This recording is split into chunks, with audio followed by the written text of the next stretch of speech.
Welcome friends. आज का हमारा टॉपिक है web services. This subject is computer application for class 10th। Web services include chatting, email, video conferencing, electronic learning, electronic banking, electronic shopping, electronic reservation, electronic governance, electronic groups and social networking. These are the services provided for different purpose over different by different organizations and government authorities. तो सबसे पहले बात करते हैं web services की। Web services में सबसे most common service that is chat, web chat. A web chat is a system that allows users to communicate in real time using easily accessible web interfaces. एक web chat एक प्रकार का system होता है जो user को allow करता है यूजर को to communicate in real time using accessible web interfaces. Web interfaces के माध्यम से जो कम्युनिकेट करने के लिए यूजर को अलाउ करता है रियल टाइम में कम्युनिकेशन करने के लिए through exchanging by text messages. Web chat में हम टेक्स्ट मैसेज के माध्यम से एक्सचेंज करके हम कम्युनिकेट करते हैं। It is a type of internet online chat distinguished by simplicity and accessibility to users who do not wish to take the time to install and learn to use specialized chat software. This trait allows users instantaneous access and only a web browser is required to chat. Users will always get the latest version of a chat service because no software installation or updates are required. Example are Yahoo Chat, Reddit Chat,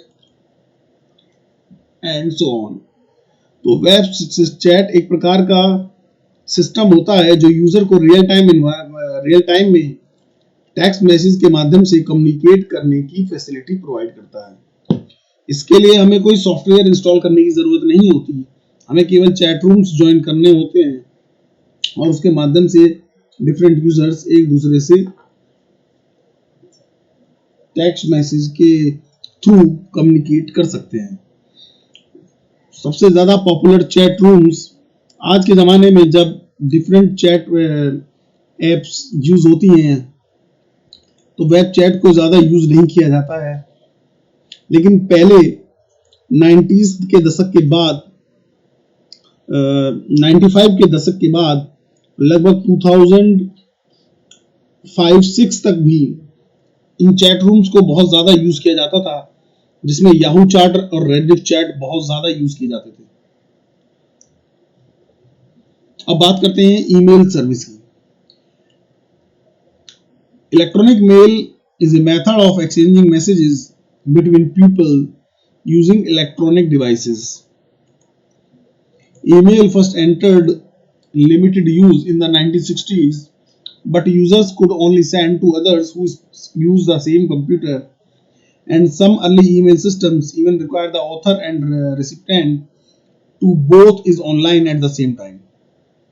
Similar to instant messaging, Ray Tomlinson is credited as the inventor of email, as in 1971 he developed the first system able to send mail between users on different hosts across the ARPANET using the @sign to link the username with a destination server.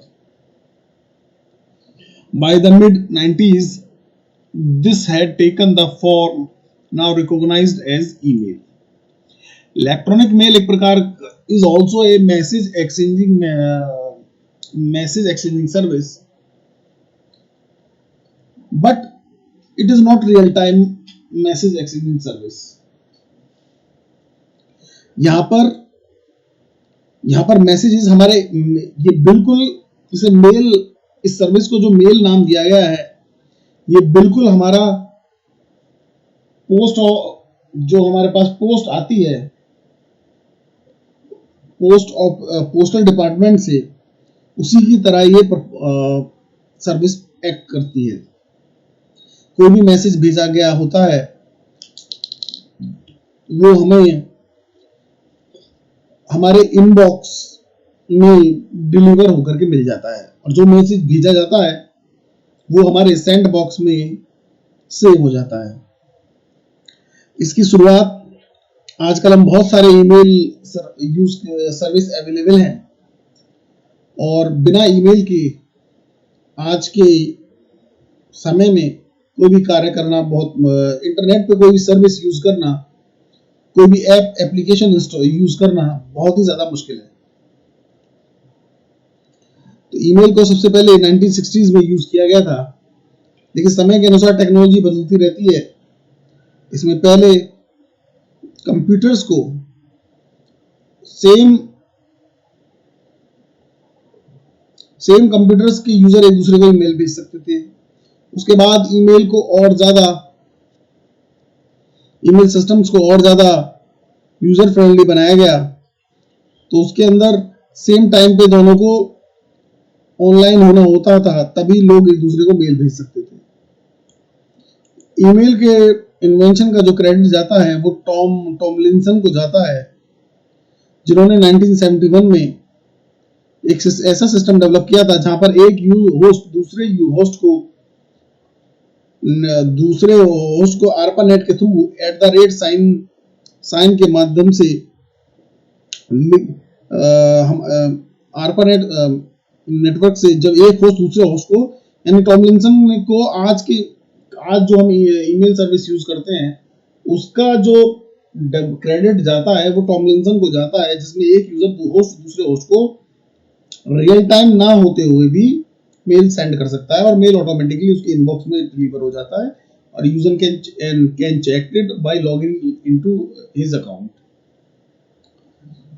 देखिए, और ये जो हम email address use करते हैं उसका भी invention उन्हीं ने टॉमलिंसन ने ही किया था, जिसमें @ यूजर नेम और डेस्टिनेशन सर्वर को एक दूसरे से अलग करता है। पॉपुलर बहुत सारी सर्विसेज हमारे पास हैं, जिनको बहुत सारी कंपनीज हैं जो हमें पॉपुलर ईमेल सर्विस प्रोवाइड करती हैं, जिसमें सबसे बड़ा नाम गूगल का है, उसके बाद याहू मेल भी है, और एक रेडिफ मेल भी मेल सर्वर है। इस प्रकार से जब हम कोई एड्रेस लिखते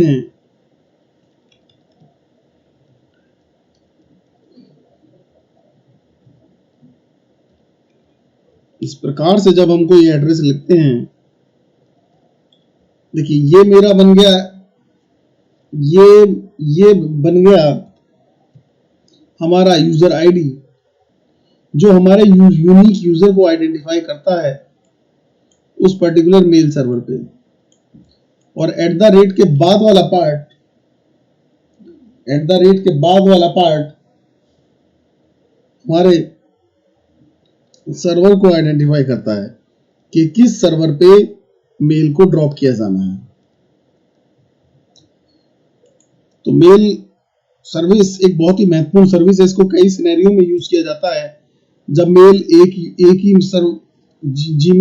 ही मेल सर्विस के यूजर द्वारा उसी मेल सर्विस के यूजर द्वारा को भेजी गई हो, या फिर जब एक मेल सर्विस के यूजर द्वारा दूसरे मेल सर्वर को सर्विस के यूजर को मेल भेजी गई हो। तो कैसे आइडेंटिफाई होता है कि किस मेल सर्वर को मेल डिलीवर होनी है? ये @ का जो साइन होता है, ये यूजर आईडी और मेल सर्वर दोनों को डिफरेंशिएट करता है। पहले ब्राउजर @ के बाद वाले पार्ट से सर्वर को आइडेंटिफाई करता है, उस पर्टिकुलर सर्वर को मेल भेज दिया जाता है। उसके बाद सर्वर उस पर्टिकुलर यूजर आईडी से ये पता लगाता है कि किस पर्टिकुलर यूजर के इनबॉक्स में इस मेल को डिलीवर किया जाना है। तो इस तरीके से हमारी ईमेल सर्विस कार्य करती है। अब बात करते हैं वीडियो कॉन्फ्रेंसिंग। वीडियो कॉन्फ्रेंसिंग को वीडियो टेलीफोनिंग भी कहा जाता है। वीडियो टेलीफोनिंग भी कहा जाता है। Video telephoning comprises the technology for the reception and transmission of video telephony comprises the technologies for the reception and the transmission of audio video signals by users at different locations for communication between people in real time. Video conferencing एक प्रकार की ऐसी service होती है जिसके अंदर eight ए time audio और video दोनों प्रकार के सिग्नल रियल टाइम बेसिस में ट्रांसमिट किए जाते हैं। A video is a telephone with a video display. A video phone is a telephone with a video display capable of simultaneous video and audio for communication between people in real time. Video conferencing implies the use of this technology for a group or organizational meeting rather than for individuals in a video conference. तो video telephoning हमेशा एक प्रकार के video phone के माध्यम से होती है। वीडियो टेलीफोन जैसा कि आजकल का हमारा मोबाइल होता है जिसके अंदर माइक्रोफोन और वीडियो कैमरा भी होता है और ये service eight real time basis में ऑडियो और वीडियो ट्रांसमिशन दोनों करती है।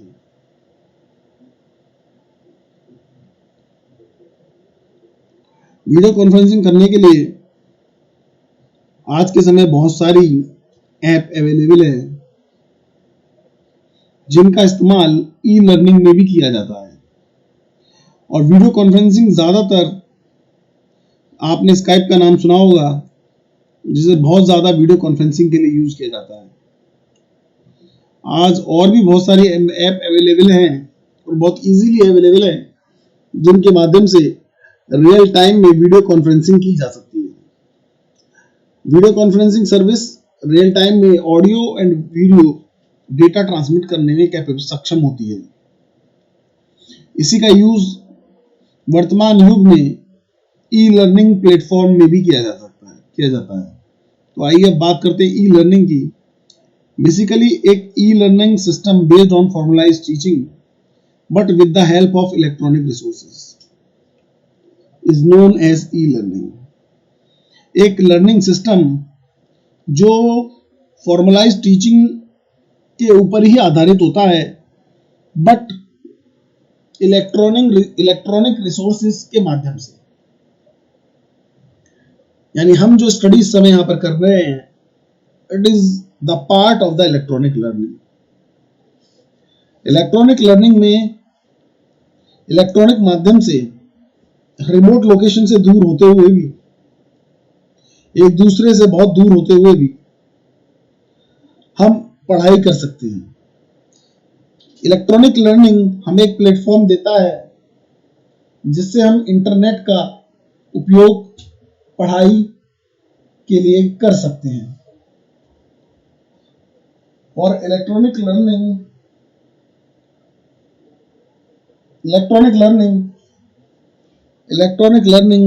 के लिए जो हम यूज करते हैं, सबसे पहले हम वाइडली YouTube चैनल का हम यूज कर रहे हैं जहां पर आप जब चाहें, जिस सब्जेक्ट पे चाहें, जिस टॉपिक पे चाहें आप वीडियोस सर्च कर सकते हैं।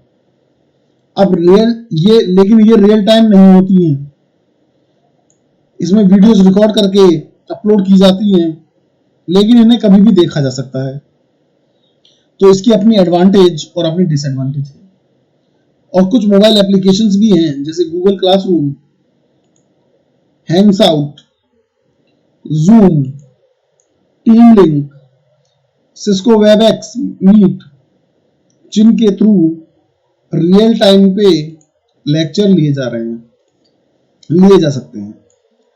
आज के वर्तमान युग में जब कोरोना ने इस पूरी दुनिया को घरों में बंद कर दिया है, तब इलेक्ट्रॉनिक लर्निंग की प्रासंगिकता की इंपॉर्टेंस पूरी दुनिया को समझ में आ रही है और इसके लिए और अच्छी और इजी और सोफिस्टिकेटेड एप्स का भी निर्माण कुछ कंपनियां तेजी से कर रही हैं। तो ये कुछ एग्जाम्पल थे उन प्लेटफॉर्म्स के जो इलेक्ट्रॉनिक लर्निंग के लिए यूज किए जाते हैं। अब बात करते हैं इलेक्ट्रॉनिक बैंकिंग की, जिसे online banking, electronic banking, web banking भी कहा जाता है। इलेक्ट्रॉनिक बैंकिंग और ऑनलाइन बैंकिंग और इंटरनेट बैंकिंग और web banking is a electronic payment system that enables customers of a bank or other financial institutions to conduct a range of financial transactions through the financial institution's website. The online banking system will typically connect to or be part of the core banking system operated by a bank and is in contrast to branch banking, which was traditionally way customers accessed banking service. Electronic banking एक प्रकार का electronic माध्यम होता है जिसके through customers बिना bank की branch शाखा पर फिजिकली जाए पेमेंट्स और मनी ट्रांसफर्स को जैसी फाइनेंशियल सर्विसेज को किसी वेबसाइट के माध्यम से अचीव कर सकता है। आजकल different payment apps, payment banks अपने मोबाइल पर यूज करते हैं, लेकिन यहां पर फाइनेंशियल लॉस होने का खतरा भी रहता है। लेकिन ज्यादातर financial loss banking website, internet banking website की वजह से नहीं, यूजर की आधी अधूरी जानकारी की वजह से होता है कि यूजर अपने पिन कोड, ओटीपी आदि को शेयर करता है, जिसकी वजह से उसे फाइनेंशियल लॉस जैसी समस्याओं का सामना करना पड़ता है। कुल मिलाकर इलेक्ट्रॉनिक बैंकिंग के फायदे हैं, बैंक्स में लाइन में नहीं लगना पड़ता और देश की आबादी बढ़ रही है,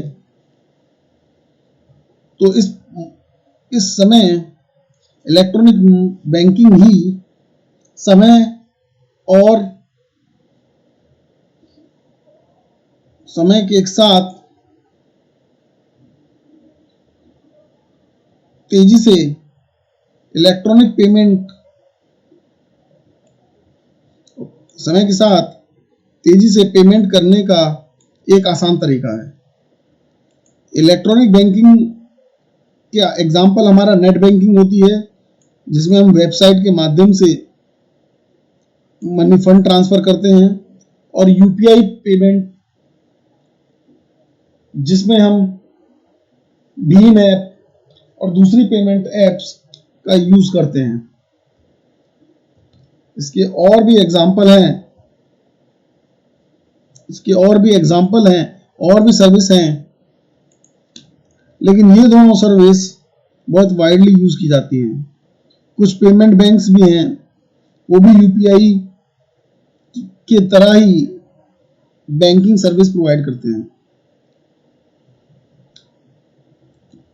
अब इसमें हमारा एटीएम भी इलेक्ट्रॉनिक बैंकिंग का एक पार्ट है, हो सकता है, जिसमें हम पैसे जमा भी कर सकते हैं एटीएम मशीन्स के द्वारा और निकाल भी सकते हैं। This is also could be part of the electronic banking, but यहां पर हमें फिजिकली एटीएम मशीन तक जाना होता है। नाउ इलेक्ट्रॉनिक शॉपिंग और ऑनलाइन शॉपिंग। इलेक्ट्रॉनिक शॉपिंग और online shopping is a form of electronic commerce which allows customers to directly buy goods or services from a seller over the internet using a web browser. Electronic shopping, जिसे हम online shopping के माध्यम से भी जानते हैं, ये customers को अलाउड करता है डायरेक्टली सर्विसेज को खरीदने के लिए, डायरेक्टली सर्विसेज या प्रोडक्ट्स को खरीदने के लिए इंटरनेट के माध्यम से। और consumer can find a product of interest by visiting the website of the retailer directly, or by searching among alternative vendors using a shopping search engine which displays the same product availability and pricing and at different e-retailers. As of 2020, customer can shop online using a range of different computers and devices, including desktop, laptops, tablet, smartphones and smart speakers. Consumers को सबसे ज़्यादा फायदा ये होता है कि वो directly compare कर सकता है, खरीद सकता है, ऑर्डर कर सकता है और प्रोडक्ट उनके होम एड्रेस पे डिलीवर हो जाता है। 2020 में दुनिया different varieties of computers, laptops, tablets, smartphones and smart speakers are buying and selling over the e-shopping platform. अब बात करते हैं ई रिजर्वेशन और ई booking is the making a reservation or an appointment for a service or for some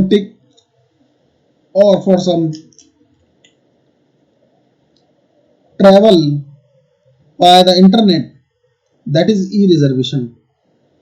ई-रिजर्वेशन को ई booking भी कहा जाता है, जिसमें इलेक्ट्रॉनिक माध्यम से यानी इंटरनेट के माध्यम से, देखिए जहां पर भी इलेक्ट्रॉनिक वर्ड आ जाता है वहां पर उसका मतलब यही होता है कि इंटरनेट के माध्यम से, इलेक्ट्रॉनिक माध्यम से किसी भी सर्विस या किसी टिकट या हमें कोई ट्रैवल करनी है, कोई टिकट बुक करना है, कोई पीवीआर मूवी के लिए आप कुछ बुकिंग करना चाहते हैं, तो ये सभी सेवाएं इलेक्ट्रॉनिक रिजर्वेशन के अंदर आती हैं। जैसे आप पीवीआर का टिकट बुक करते हैं, पहले से बिना जाए कि आप ऑनलाइन बुक कर देते हैं और आपको वो टिकट काउंटर पे मिल जाता है। आप रिजर्वेशन करते हैं रेलवे का, जो सबसे बड़ा एग्जांपल है और पूरी दुनिया में सबसे बड़ा प्लेटफॉर्म है इंडियन रेलवे, जिसमें करोड़ों लोग एक साथ अपने लिए रिजर्वेशन करते हैं। तो ये बहुत बड़ा एग्जाम्पल है, बहुत बड़ा प्लेटफॉर्म है इंडियन रेलवे का, IRCTC, जिसे भारत के लोग रेलवे टिकटिंग के लिए यूज करते हैं, बुक करने के लिए यूज करते हैं। और आपने ऑनलाइन टिकट भी बुक किए होंगे, कुछ वॉल्वो बसेस के लिए भी और पीवीआर के लिए भी, वो भी ई रिजर्वेशन सर्विस में ही आता है। तो ये इसके एग्जांपल हो गए। अब बात करते हैं इलेक्ट्रॉनिक गवर्नेंस। इलेक्ट्रॉनिक गवर्नेंस और e governance is the application of information and communication technology for delivering services, exchanging of information, communication transaction, integration of various standalone systems between government to citizen, government to business, government to government, and government to employees, as well as back office process and interaction within the entire government framework. Through e-governance, government services are made available to citizens in a convenient, efficient, and transparent manner. The three main largest groups that can be distinguished in governance concept in e-governance concepts in e-governance concepts in governance concepts are the three main target groups that can be distinguished in governance concept are government, citizens, and business interest groups. In e-governance, there are no distinct boundaries. देखिए, e governance एक प्रकार से सूचना और प्रसारण की सरकारी सेवाओं की सूचना और प्रसारण की एक एप्लीकेशन है जो हम सरकारी सेवाओं को ऑनलाइन डिलीवर करने के लिए यूज करते हैं. यानी government e governance is a type of e-governance is a applicability e-governance is a applicability of government services on the electronic medium to the citizens. इससे सिटीजन्स का सरकारी सेवाओं, सरकारी तंत्र, सरकारी सिस्टम तक पहुंच बहुत आसान हो जाती है. यानी आप कह सकते हैं कि गवर्नमेंट सर्विसेज को इलेक्ट्रॉनिक माध्यम से देश के नागरिकों तक पहुंचाना, यानी इंटरनेट के माध्यम से सरकारी सेवाओं को देश के प्रत्येक नागरिक तक पहुंचाना ही ई गवर्नेंस कहलाता. अब इसको आप गवर्नमेंट टू सिटीजन यानी सरकार और नागरिकों के बीच में, गवर्नमेंट टू बिजनेस सरकार और बिजनेस घरानों के बीच में, और सरकार के बीच में, और सरकार के एम्प्लॉइज के बीच में भी इसको कैटेगराइज कर सकते हैं. जैसे एक राज्य की सरकार दूसरे राज्य की सरकार से इंटरेक्शन करना चाह रही है, एक राज्य सरकारें एम्प्लॉय से इंटरेक्शन करना चाह रही है, सरकारें बिजनेस इंडस्ट्रीज एक्सपर्ट या उनके ओनर से इंटरेक्शन करना चाह रही हैं, या उनके ओनर्स को ऑनलाइन सर्विस प्रोवाइड करा रही हैं, तो ये सभी ई गवर्नेंस का पार्ट कहलाता है. जैसे आपने सुना होगा GST, goods and services tax. It is the best example of e governance, जहां पर जो पूरी प्रक्रिया है बिलिंग की, फाइलिंग की, सब ऑनलाइन है. तो इससे बिजनेस की एक्टिविटी फास्ट हो जाती है और बिजनेसमैन का सरकारी ऑफिसेज में चक्कर काटने का काम खत्म हो जाता है, चक्कर नहीं काटना पड़ता है. दूसरा, जो इलीगल तरीके से जो गवर्नमेंट ऑफिसर्स जो रिश्वत लेते हैं वो भी कम होती है और सिस्टम हमारा ट्रांसपेरेंट बनता है. इसका सबसे बड़ा एग्जांपल हमारा है आरटीआई, जिसमें हमारा इलेक्ट्रॉनिक rti.gov.in, जिसमें आप मात्र 10 रुपए का शुल्क दे करके कोई भी जानकारी अपने पते पर ऑनलाइन प्राप्त कर सकते हैं. तो ये भी एक प्रकार की जितनी भी गवर्नमेंट सर्विसेज होंगी उनकी जो डोमेन होगा वो जीओवी होगा. इससे इजीली आइडेंटिफाई किया जा सकता है कि क्या ये सरकारी गवर्नमेंट ऑफ इंडिया की जीओवी गवर्नमेंट डोमेन को कहते हैं, .in इंडिया का कंट्री डोमेन है, तो क्या ये इससे आइडेंटिफाई किया जा सकता है क्या ये वाकई में ऑथेंटिकेट वेबसाइट है या कोई डमी वेबसाइट है. अब बात करते हैं इलेक्ट्रॉनिक ग्रुप्स की. Electronic groups was an email list management website. This site allows users to create their own mailing list and sign up for membership. The website provided archives of the messages as well as list management facility. Each group also had a shared calendar, free space, group chat, and a simple way to communicate. E-Group was brought in August 2000 by Yahoo, and it is now a part of the Yahoo Groups. At the end of the 2019 are under version ownership. E-Groups एक प्रकार की mail service है जिसके through email egroups.com पे login करके different groups create किए जा सकते हैं। जैसे हम व्हाट्सएप ग्रुप क्रिएट करते हैं, इसी प्रकार से ई ग्रुप्स एक सर्विस थी जिसे वेबसाइट्स के माध्यम से परफॉर्म किया जाता था। इस पर ग्रुप बना करके कम्युनिकेट किया जाता था और ईमेल अपनी लॉगिन आईडी के माध्यम से अपने ग्रुप्स को इंफॉर्मेशन का आदान प्रदान किया जा सकता था। यहाँ पर एक shared calendar, shared memory space group का हुआ करता था। ये बिल्कुल वैसे ही है जैसे आजकल हम व्हाट्सएप ग्रुप बनाते हैं।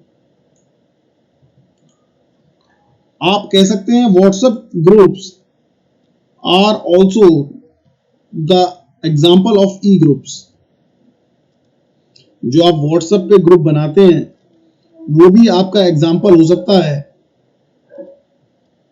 ई ग्रुप्स का। ठीक है, ये डिफरेंट पीपल्स को एक सिंगल प्लेटफॉर्म में एंगेज करने के लिए सर्विस है। ये ई ग्रुप्स नाम से तो देखिए, ई ग्रुप्स नाम से तो सर्विस जो होती थी वो पहले यूज होती थी और ये एक वेबसाइट के माध्यम से परफॉर्म होती थी। बिल्कुल वही काम था जहां यहाँ पर यूजर अपने डिफरेंट पार्टिसिपेंट्स को उनकी ईमेल्स को रजिस्टर कर लेते थे एक ग्रुप में और उस ग्रुप में वो इंफॉर्मेशन का एक्सचेंज कर सकते थे। लेकिन आजकल जो हम व्हाट्सएप पे करते हैं वहां पर हमें मोबाइल नंबर चाहिए होता है, यहाँ पर हमें ईमेल आईडी चाहिए होती है egroups.com पे, यहाँ पर हमें मोबाइल नंबर चाहिए होता है जिसके थ्रू हम कंसर्न यूजर को उसके अपने ग्रुप में ऐड कर सकते हैं। तो लेकिन काम और ऑब्जेक्टिव दोनों का सेम है ताकि हम साथ एक तरीके से इजीली इंफॉर्मेशन को एक्सेस कर सकें और एक्सचेंज कर सकें, इजीली इंफॉर्मेशन को स्प्रेड कर सकें। अब बात करते हैं सोशल नेटवर्किंग की। Social networking is basically is an online platform where people use to build social networks or social relationship with other people who can share similar persons or career interests, activities, backgrounds or real life connections। तो social networking service को social media भी कहा जाता है। ये एक प्रकार का ऑनलाइन प्लेटफॉर्म होता है जिसके अंदर यूजर सोशल नेटवर्क बना सकता है, डिफरेंट पीपल के साथ अपने विचारों को शेयर कर सकता है, कैरियर इंटरेस्ट एक्टिविटीज को परफॉर्म कर सकता है और अपने रियल लाइफ कनेक्शंस मेंटेन कर सकता है। सोशल नेटवर्किंग आज के वर्तमान समय में बहुत ज्यादा यूज किए जाने वाली सर्विस है जिसके थ्रू हर कोई अपने घर बैठे अपने विचारों को एक दूसरे से आदान प्रदान करता है। बट इसके बहुत सारे डिसएडवांटेज भी हैं जिसमें कई अफवाहों का, कई फेक इंफॉर्मेशंस का, कई गलत जानकारियों का भी स्प्रेड किया जाता है।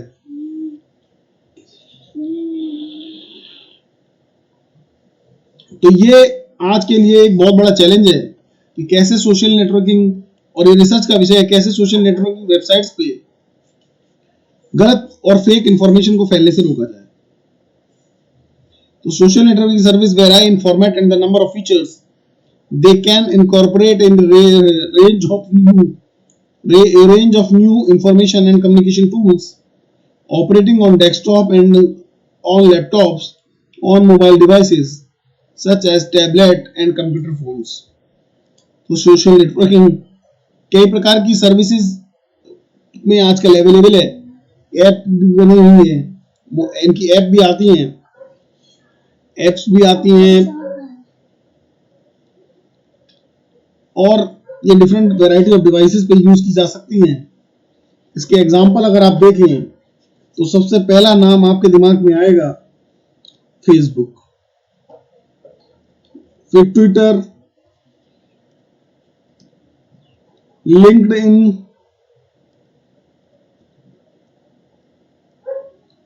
व्हाट्सएप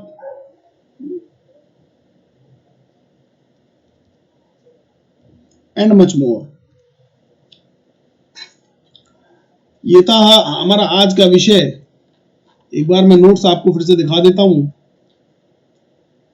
ताकि आप इजीली इसको नोट कर लें।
Thank you.